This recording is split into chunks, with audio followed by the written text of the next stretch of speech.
One of the new features in UDB 8.1 is the ability to see static and global variables in VS Code, allowing greater visibility over the current state of your program. You will see two new sections in the VS Code debug panel. One is for file scope static variables, and one is for global variables. Local static variables can be found in the existing locals section. These new sections display the variables in scope at the current time in execution. We can see the values updating as we step through our program.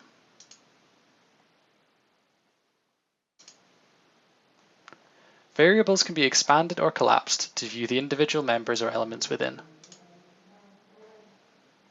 This can also be done for any types of loaded pretty printers. For example, here we have a C++ map.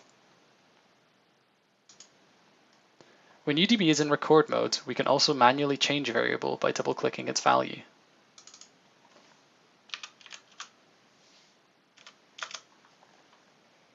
To enable this feature, make sure you have UDB 8.1 installed, as well as version 2.1 of the Time Travel Debug extension. The feature also requires at least version 1.90 of VS Code.